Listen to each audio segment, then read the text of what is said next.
Hi everyone, welcome back to my channel. My name is Heather and today my mother's going to be taking over once again because some of you may remember our old bookcases in this living room space from my opera videos or any videos that we did together around Christmas.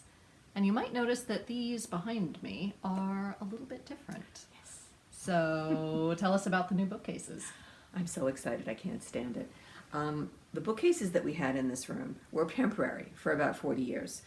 Two of them, which are actually now upstairs in our bedroom, were in my bedroom before I was married, and then the other one I helped Roy pick out, and then he proposed. I have this vivid memory of my father-in-law, may he rest in peace, taking it out of the boxes and setting it up in the first apartment that we lived in, and that thing weighed a ton. It was all pressed wood. There was nothing elegant about it, but my goodness, it was heavy. And so over the years, a librarian, there are lots. I tried to keep them in kind of an order, but over time things didn't fit here and things didn't fit there and things started getting shoved in and squished in. And after a while we decided enough, we really do have to find some decent bookcases, and it took us forever. And then one day by chance we wandered into this bookstore, and it had lots of sofas and lots of coffee tables and very pretty dining room tables. And we said to the nice woman, we need bookcases, proper bookcases, bookcases that will hold over 400 books, not 3 books and a beautiful vase. I said, we need bookcases. And she showed us these. And they are wonderful. This is part 1. There's more on the other side we will show you. But I am so excited. Finally have all of my fiction in one place, in alphabetical order by author, as it should be, of course. It's so exciting. It starts, and there are so many things that I like about this. A, that it's in order and I can actually find everything in one place. But it's kind of fun to see everything that I have in the authors that I love the most.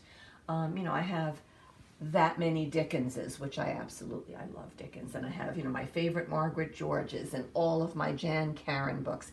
This entire shelf is just my Woodhouse books. I can't tell you how happy this makes me. And even some of them are a little the worse for wear. My Mitchners have been across the Atlantic several times, and they're a little messed up. Every time I look at this book, nobody reads Leon Uris anymore, but it is from this book that I have a working knowledge of Israeli history. But anyway, I remember buying this one day when I was young. I don't think I had finished high school yet. And we were shopping near to where my aunt lived, and we were going there for dinner. And my cousins were like, you bought a book? I said, yes, I bought a book. Oh, but there's this shop and you could have bought lip gloss, and this other shop where you could have bought and you could have bought. And they named all of these things that I could have purchased. But those things would have been long gone. And more than 30 years, 50 years later, I still have this book. So that makes me happy whenever I look at it and I know that I've made the right choice. Now on the bottom we do have some this is where the oversized books ended up. These were the ones, and they're kind of a mixed bag of things. I have some cookbooks, and I have a very beautiful Michael Palin book on Brazil, which is quite large, and this lovely book that Heather bought me for Christmas about the 6 wives. It's just gorgeous. But my original thought was to have all of the fiction here, and then start with the 00s in the Dewey Decimal, and go around. But I discovered that a lot of my books at the beginning of the Dewey sequence were too tall for this particular space. You can adjust them, but you have to have a screwdriver, and it just wasn't going to happen. So we decided to punt. Now all of the 900s are here, which I love, and most of our travel books are on the top. And then we start with, this is all the travel up here. We've got a lot of Michael Palin. We've got a bunch of Bill Bryson. If you have not read In a Sunburned Country by Bill Bryson, I highly recommend it. Absolutely hilarious. One of the few books that I know that almost had my husband roll out of bed once or twice. He was laughing so hard. And we start here with the First World War.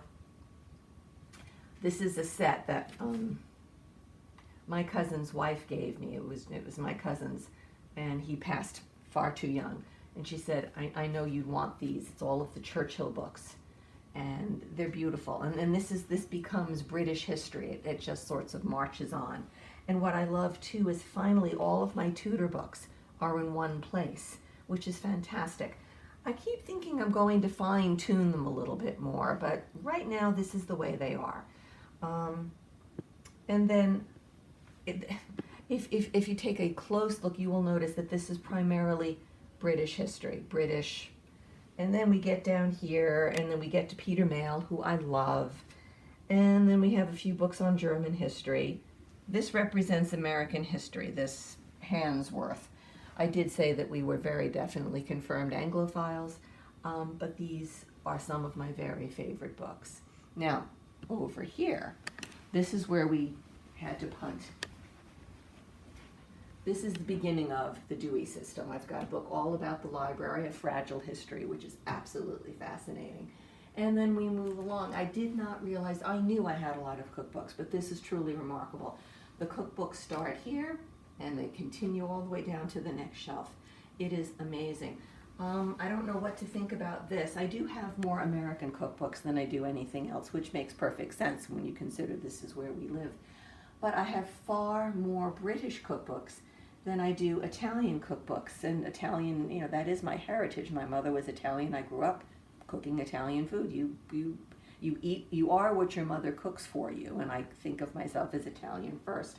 I do have this one lonely German cookbook that I rescued from the library. It's a little the worse for wear, but it's the Luchau's cookbook. Luchau was quite a famous German restaurant in its day in New York City, and I love this not only because he was from the southern part of the country where my grandparents came from, but throughout the book there are these adorable illustrations by Ludwig Bemelman, the author and illustrator of all of the Madeline books.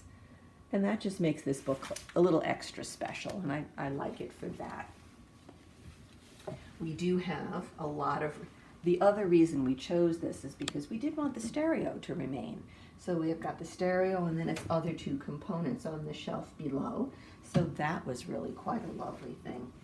And then the Dewey continues over here, and then because it didn't quite fit the way I had hoped, all of biographies are over here.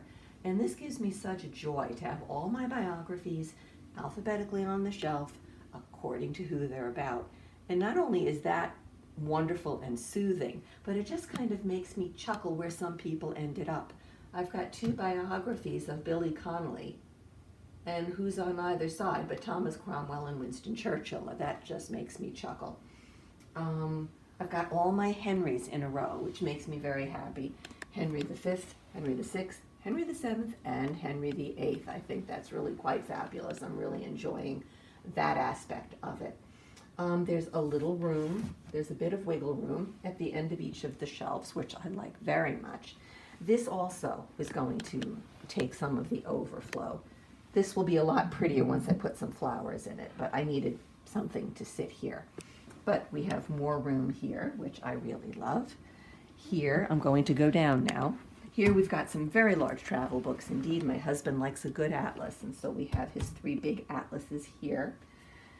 Behind this lovely picture, we have our notebooks, Heather's and mine, of recipes that just didn't seem to fit physically anyplace else. So they sit here. And one of the nicest things, these drawers, because this I think was meant to be office furniture, these are supposed to be where you put all of your hanging files. We've got all our CDs, and there's not much room. I was really surprised once we gathered them all together just how many we owned, which is really quite nice. So that drawer is full of the single ones, and this drawer is filled with cassettes that we still have. Oh, Mary Chapin Carpenter. Okay, I forgot keep we had going. this one. Anyway, in this one we've got all of our cassettes, which we still have, and I don't think we have any means of playing them, but that's another story. And all of our CD sets, you know, like Paddington Bear as read to us by Stephen Fry. Did we buy this in foils in London? I think we did, we did. You know, the 2,000-year-old man, the joke show, which we absolutely love. Anything with Garrison Keillor is usually very good. And it's all neatly tucked away and absolutely at our disposal.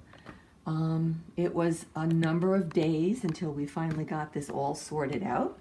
We had books strewn from one end of the house to the other, but very, very well worth it. It's very exciting to me to have beautiful furniture displaying things that are very dear to us. As my brother-in-law said when he helped us move the second time, why did I agree to move a librarian? And you look at it all, and I counted them. There are 403, which I was quite surprised. I thought there'd be a few more, but it's only 403. It feels like a lot more when you're moving them. But I love that they're displayed, they're beautiful, they're in order, and we have room to expand should we want to. So it was a very exciting experience.